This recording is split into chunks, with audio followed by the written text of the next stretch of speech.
I think this is going to be a fun one. Last time it was just Batman, but now we get to see how some of the DC's other heroes enjoy the season. So, it's Christmas time, and the Justice League, sans Batman or Wonder Woman, are away from Earth at the moment on an ice planet. The rest are just about wrapped up with one of their classic intergalactic adventures. In this case, they need to construct a machine to prevent the planet they're on from colliding with an inhabited alien world.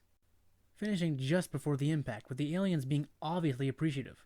Just as they're about to leave, Green Lantern John Stewart says to leave without him as he's going to stay on the ice planet for a little bit longer. He'll just fly home when he's done. With Hawk Girl Shiera deciding to stay as well to keep him company. From here, I'm going to do something a bit different.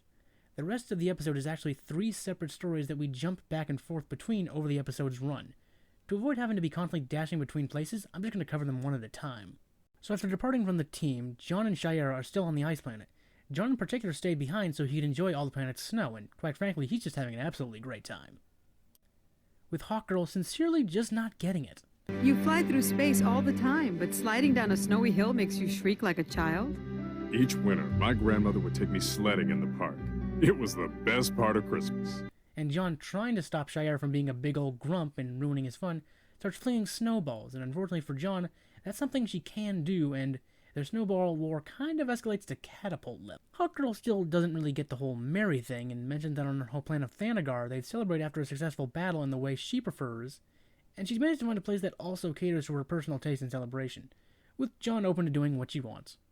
So they fly off to another planet, and it's revealed that the place Hawkgirl meant is an alien bar.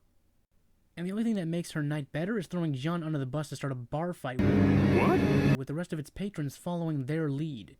The segment ends with the aftermath of the fight, with John and Shiera bundled up close underneath the guy they were fighting's arm. Merry Christmas, John. The next part follows The Flash. And before we start, I want to inform you guys of something you might not already be aware of. The Justice League's version of The Flash isn't Barry Allen, it's Wally West, who for some of you that watched Young Justice is their version of Kid Flash. Why is this the case here? Well, at the time, Wally was the Flash in the comics because Barry was dead.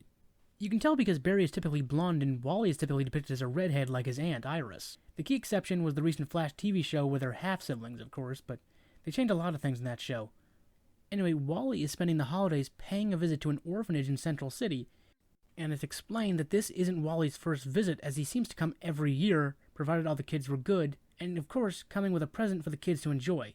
He's there right now, so we can hear what they want, and this year the kids would like DJ Rub-a-Ducky, a rapping duck toy.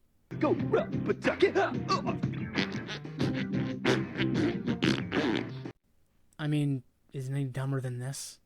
The issue with their selection is that it's one of those must-have kinds of toys that everybody wants, so all the stores have been sold out for a while. But as Wally assures the kids, I made Gorilla Grodd cry uncle. I'm sure Rub-a-Ducky will be no problem. So he starts running across Central City for any toy store that's still selling it, initially not finding it anywhere. That is until he tries a little out-of-the-box thinking and runs over to Japan to get it from the manufacturer.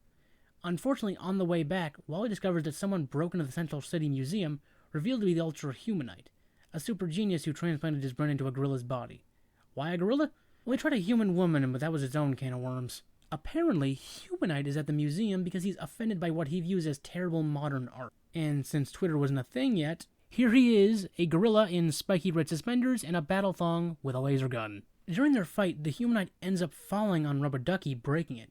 Wherein after being dismissive of the toy, Wally pretty justifiably chews him out for his lack of empathy and not considering the very tangible possibility that this is what those kids really wanted, and would frankly make their year. So after knocking Wally out, he comes to with the Humanite in a workshop fixing the toy. You'll be happy to know, Flash, that your words, jejune though they were, did not fall on deaf ears. You'll have the toy to give to your young friends. I'm improving it too. It's not gonna blow up or anything. Flash, it is Christmas. As a thank you, he brings Humanite along with him to present the toy to the kids, where it's revealed that the improvements that Humanite was talking about were making recordings of the story of the Nutcracker. Little Clara had just received a beautiful toy nutcracker from her godfather, the mysterious Herr Drosselmeyer. After escorting Humanite to jail, Wally actually pulls some strings to get a little aluminum tree in his cell for him, which, in his own ultra-Humanite way, he appreciates.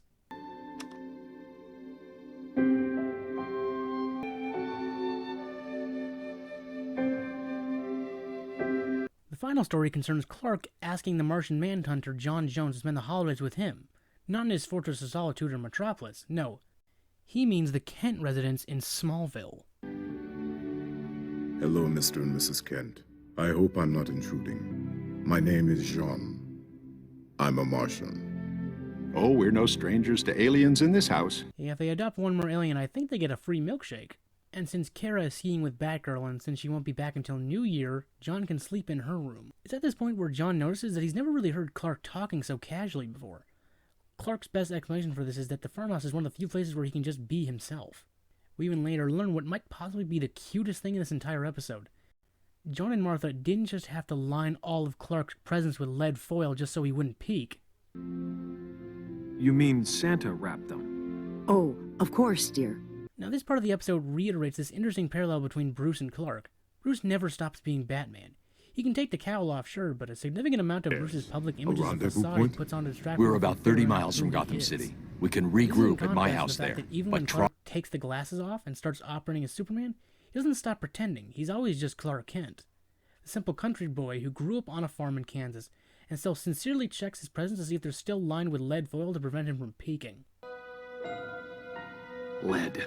And you see where he gets it from. Even though they weren't expecting him, the Kents insist on giving John something so he doesn't feel left out, in this case a sweater. But later that night, John clearly has something on his mind. Now, with the passage of time and things changing in the world of DC Comics status quo, using Young Justice as an example again, we take for granted the fact that John isn't alone on Earth anymore. He has McGann, his niece, with him and an entire planet of his own people on Mars. The thing is, in the show's current iteration, John is the only Martian, period. Like Clark, he's the last of his kind. The big difference is that John was already an adult by the time the Martians died out, and he's had to deal with that. So, like most people with big feelings, John assumes a more human form and takes a stroll through town to see the people all around him enjoying their time together. He even takes the time to land on a little girl's roof to make it seem like Santa's up there, while fitting in one of the more niche Martian Manhunter references, his love of the DC Universe's version of Oreos. Afterwards, he passes by a church where he can clearly hear singing, and that morning as the Kents wake up, they hear John singing to himself while stroking Kara's cat. The episode ends there. And he said he didn't bring a gift.